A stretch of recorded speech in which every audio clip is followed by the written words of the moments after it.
Jovenel Moïse était au micro à l'émission Le Point sur la chaîne YouTube Métropole. Mesdames, Messieurs, les fans du chaîne Nouvelle Clé, nous sommes très heureux de vous retrouver avec une nouvelle vidéo. Mesdames, Messieurs, on va écouter le fils du président assassiné Jovenel Moïse le 7 juillet 2021. 4 ans déjà depuis l'assassinat du président de la République d'Haïti, M. Jovenel Moïse. M. Jovenel Moïse, de préférence, eh bien, le fils Jovenel Moïse était au micro à l'émission Le Point sur la chaîne YouTube Métropole. On va écouter un extrait de cette interview donnée à l'émission Le Point sur la chaîne YouTube Métropole. Bienvenue à la rubrique Le Point de Radio et Télé Métropole. Le Point qui est donc aujourd'hui consacré au 4e anniversaire de l'assassinat du président Jovenel Moïse. Il y a 4 ans, le pays s'était réveillé avec une nouvelle triste, l'assassinat du président Jovenel Moïse. Et aujourd'hui, 4 ans après, pour parler de l'état d'avancement de l'enquête, notamment est-ce que les proches du président défunt sont satisfaits de l'enquête. On sait que les États-Unis ont procédé à l'arrestation et à organiser des procès contre certaines personnalités qui, de près ou de loin, étaient impliquées dans l'assassinat du président. Il y a eu des condamnations. Mais aujourd'hui, en Haïti, on ne peut pas dire que l'enquête piétine, mais Jovenel Moïse est le fils du président défunt. Il a son appréciation, sa compréhension de l'état d'avancement de l'enquête. Il est notre... Il est notre invité ce matin pour nous en parler. Jovenel Moïse, bonjour et bienvenue. Nous espérons pouvoir échanger. Nous allons apprendre de vous votre compréhension sur l'enquête autour de l'assassinat de votre père, le président Jovenel Moïse. Bienvenue. Bonjour Ndel, toujours un plaisir. Et là, ce matin, toujours un plaisir, vous avez dit. Est-ce justement pour la forme? Toujours un plaisir de vous parler.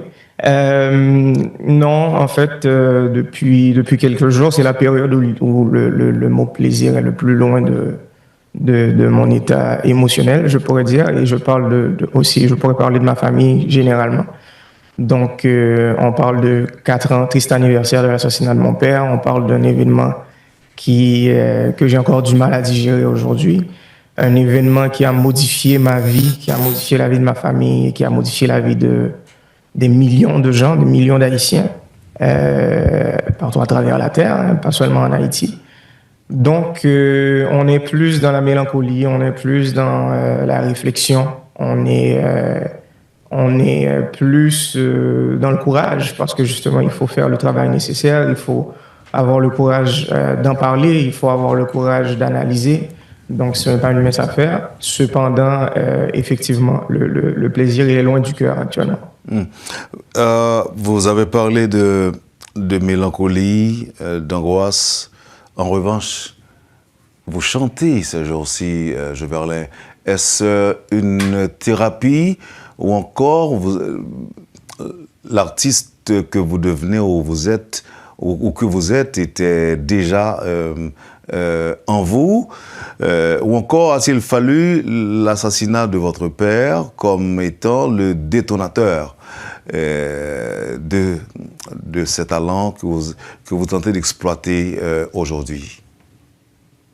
En fait, pour répondre à la première partie de la question, c'est tout à fait une thérapie, en fait. C'est une forme de thérapie. J'en ai suivi d'autres parce qu'avec ce genre de trauma, on n'a pas le choix de se faire entourer professionnellement.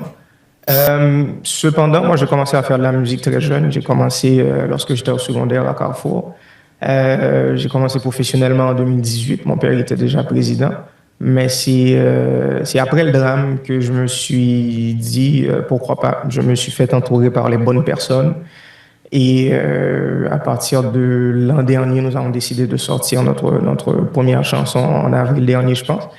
Et aujourd'hui, en fait, hier, on a une chanson que j'ai pris 3 ans à préparer, 3 ans à écrire, à monter, à faire et refaire, qui est sortie à la mémoire de mon père. Une chanson très vulnérable, une chanson très, très émotionnelle que je souhaitais justement m'exprimer sur ce sujet, mais en utilisant cet angle-là, parce que je ne l'avais jamais fait avant, excepté dans des documentaires que vous n'avez pas encore vus.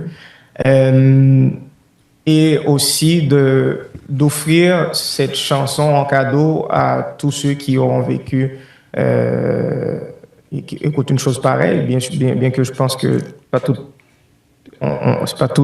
les personnes n'ont pas vécu la chose comme je l'ai vécu. Ils n'ont pas eu un père qui s'est fait assassiner dans l'ampleur de l'événement que moi j'ai dû vivre. Cependant, on perd tous des êtres aimés, on perd tous des êtres chers. Des parents, des amis. J'espère alors que cette chanson apportera consolation. Nous croyons comprendre que le magnécide a pratiquement modifié votre parcours ou encore ce à quoi vous aspiriez en tant que jeune, pas en tant que jeune artiste, mais en tant que personne, tout simplement. Donc, si vous considérez la chanson comme étant une thérapie, est-ce que ça a en quelque sorte modifié aussi vos perspectives, vos projets d'avenir? Parce que je sais que j'ai appris que vous étudiez donc les sciences politiques. Est-ce que vous continuez ou encore est-ce que vous allez faire tout ça ensemble? J'ai eu je pense que j'en ai jamais parlé avant, mais j'ai eu une nouvelle définition de la vie bonne après l'assassinat de mon père. Parce que j'ai vu une personne, un homme, faire exactement tout ce que la société lui avait demandé de faire, s'éduquer, rester respectueux, rester dans des valeurs qui lui ont été inculquées familialement et collectivement. Et j'ai vu cette personne gravir les échelons de la société, devenir président de la République et pour voir sa vie terminée aussi violemment. Alors, j'ai dû, pendant cette période, me questionner sur ma définition de la vie bonne. Est-ce que je veux faire exactement la même chose? Est-ce que je veux faire... parce que mon père, je l'ai vu sacrifier beaucoup de choses pour arriver où il est arrivé. Il a sacrifié beaucoup de plaisir, beaucoup de temps en famille, beaucoup de voyages, beaucoup de choses. Alors, je me suis posé la question en essayant d'y répondre le plus sincèrement possible et je me suis dit, je suis arrivé à la réponse, à la disposition d'esprit que je pense qu'il fallait que je priorise ce que j'aime, ce que j'aime faire, et entre autres la musique et autre chose. Cependant, comme je le mentionne assez souvent, je reste toujours le Jovenel Moïse qui a existé avant le drame. Maintenant, j'ai le chapeau de l'artiste, mais en même temps, comme vous venez de le mentionner, je poursuis une formation en sciences politiques et en philosophie. Donc, ce qui fait de moi un analyste politique, ce qui fait de la politique un métier, en ce qui me concerne. Mais j'ai décidé pendant les 4 dernières années et les prochaines années de prioriser ma carrière musicale, de prioriser mon temps familial, de prioriser mon rôle en tant que père. Donc voilà, je suis dans cette dimension-là, sans oublier justement cette quête de justice que j'avais démarrée depuis la deuxième partie de l'année 2021. Vous étudiez les sciences politiques, mais ça ne va pas faire de vous un politicien haïtien, avec des ambitions spécifiques. Par exemple, vous portez candidat à l'avenir. Non. Non, pas du tout. En fait, j'ai commencé en 2022, hiver 2022, par pur besoin de mieux comprendre ce qui s'était passé à mon père, par pur besoin de mieux comprendre sa carrière politique, son mandat, parce que j'avais une compréhension pratico-pratique de la chose. J'ai été dans la cuisine, j'ai vu les choses qui se passaient. Cependant, il y a la dimension théorique de la chose, il y a la dimension... je dirais, plus scientifique de la chose. Donc voilà l'une des raisons pourquoi je me suis dirigé vers cette discipline. Cependant, nul besoin d'étudier la science politique pour pratiquer la politique. Et il est important aussi de mentionner qu'on a deux dimensions de politique. On a la politique étudiée et on a la politique appliquée. C'est deux choses complètement différentes. Moi, je suis dans la politique étudiée. Je fais de la théorie, je fais des analyses, j'essaie de comprendre les choses historiquement pour pouvoir mieux appréhender les choses à venir et avoir une meilleure lecture de la situation actuelle. Mais pour l'instant, comme je l'ai mentionné pendant les 4 dernières années, je n'ai pas de prétention politique en tant que telle. Je ne me vois pas être un politicien actif dans les prochaines années. Vous avez dit, Joverlin Moïse, que vous souhaiteriez, ou encore vous avez souhaité mieux comprendre ce qui s'était passé.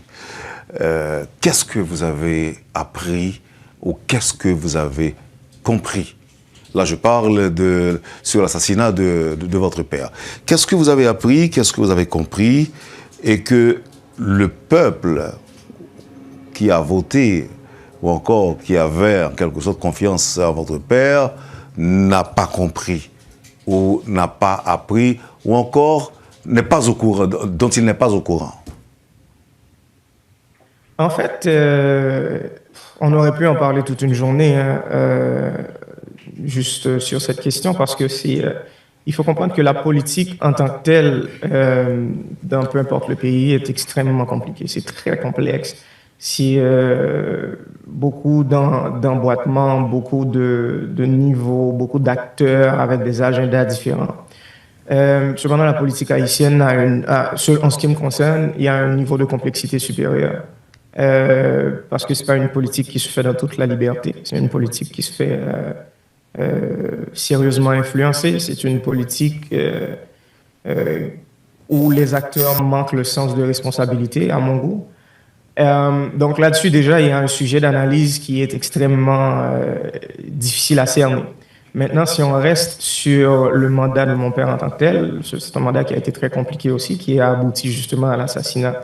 Je pense que cet acte d'assassinat est la preuve que ce mandat a été extrêmement compliqué. Premièrement au niveau national, mais surtout au niveau international, parce qu'on parle d'un crime transatlantique. Donc voilà, je me suis penché justement sur les études en politique pour mieux comprendre la dynamique politique qui a entouré cette fameuse période. Et c'est très compliqué, c'est très complexe. C'est comme je l'ai dit, c'est beaucoup d'intérêts qui ne se rejoignent pas. C'est beaucoup d'acteurs avec des agendas distincts et un mépris quasiment catégorique des intérêts du peuple.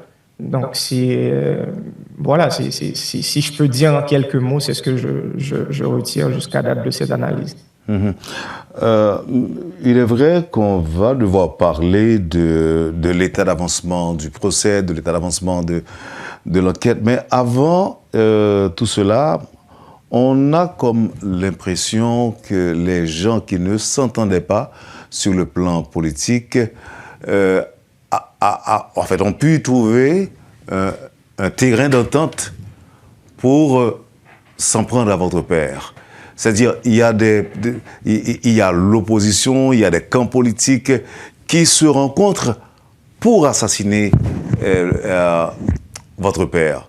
Là, je parle des gens d'intérêts divers, et des gens à tendance politique diverses, mais ils s'entendent quand même pour assassiner votre père.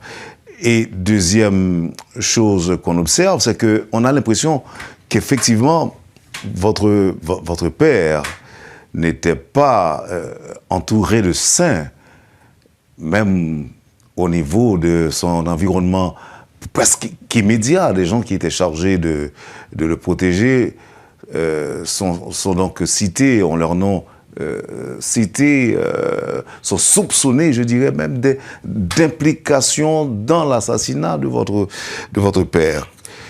Comment vous comprenez tout cela? Est-ce que Jovenel Moïse était si méchant, à votre avis, pour réussir finalement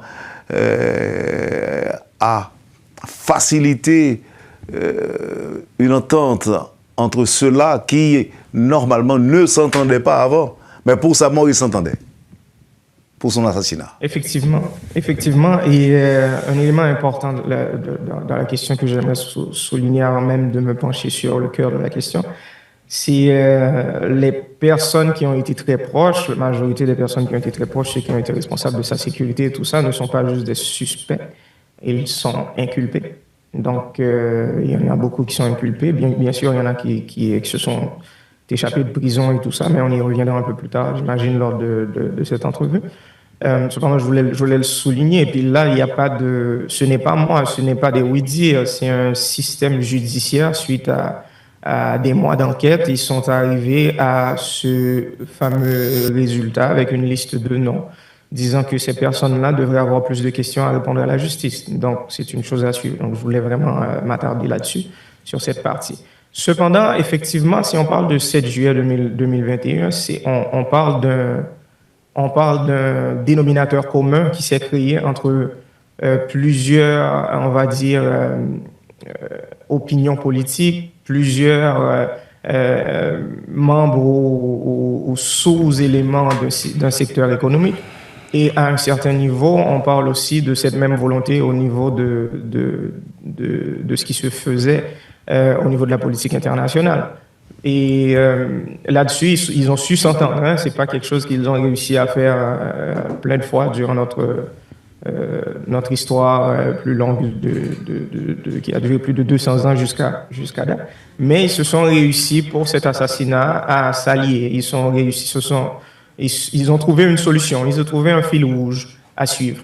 Et je pense que c'est un travail qui s'est fait aussi sur le long terme. Parce que je pense que beaucoup de secteurs qui ont participé de loin ou de près dans l'assassinat de mon père, ils ont commencé à être en rupture ou à avoir une distance idéologique avec lui depuis la première année du mandat. On est rendu en 2018. Cependant, il a fallu 3 ans justement pour que ces personnes, ces groupes d'intérêt puissent se faire une idée, une opinion plus claire et définitive du mandat du président Moïse. Et ça, c'est vraiment important. On parle aussi comme je l'ai dit, d'une classe politique et d'une dimension internationale. Donc, ce n'est pas une mince affaire. On n'assassine pas un président aussi facilement. Ça prend des mois de préparation, ça prend beaucoup d'argent, ça prend les ressources, le savoir-faire, mais aussi à un certain niveau, la permission. Okay. Donc, ouais, on parle d'un crime où il y a beaucoup de responsables venant de divers secteurs. Vous avez dit tantôt que la politique est sérieusement influencée en Haïti. C'est ce que vous avez appris. Et là, vous parlez de permission. Permission d'assassiner, permis de tuer. Effectivement. Et l'influence, lorsque je dis que la politique haïtienne, elle est très influencée, en fait, c'est pas une politique autonome. On peut regarder historiquement. Historiquement, c'est tout ce qui s'est fait lors de notre histoire politique en tant qu'État, en tant que peuple. L'autre soir, je mentionnais lors d'une émission, on a des épisodes vraiment clairs et distincts de mainmise sur notre machine politique. Parlons par exemple de l'occupation américaine au début des années 1900, mais aussi la Constitution de 1919 qui a été écrite par un président américain. Parlons du démantèlement de notre système économique lors du départ des Américains dans les années 1930. Parlons au début des années 2010 d'un ancien président américain qui a publiquement endossé un candidat à la présidence à l'époque.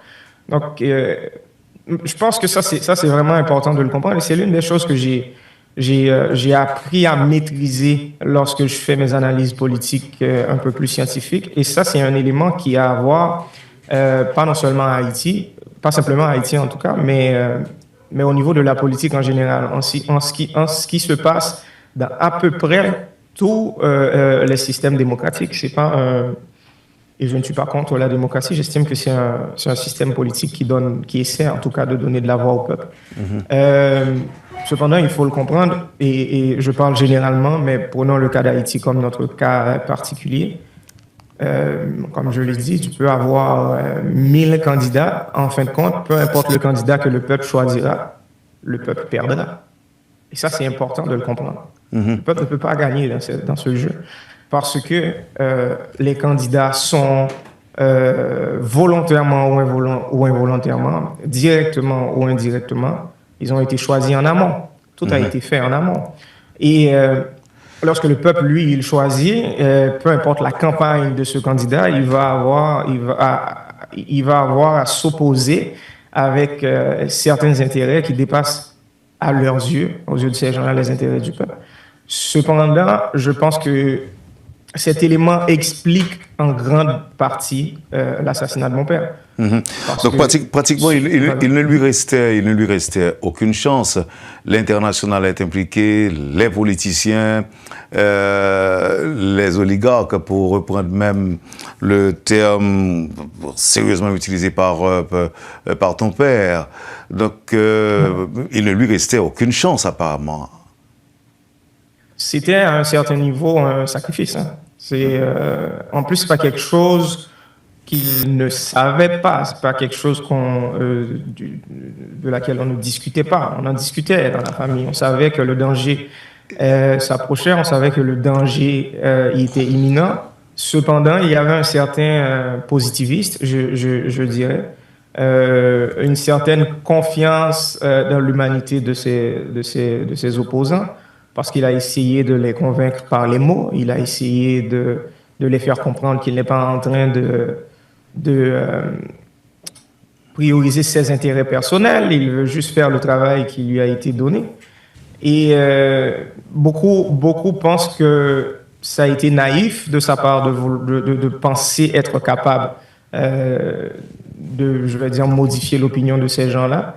Cependant, moi, je pense que ça a été héroïque, écoute, parce que dans une déclaration de guerre, lorsqu'on passe à couteau tiré, il ne peut pas avoir de gagnant. Et voilà, je pense qu'il l'avait compris. Et cependant, il est resté la tête sur les épaules jusqu'à ces dernières heures. Et il lui restait pas long, hein. Il lui restait 6 mois de mandat et un référendum.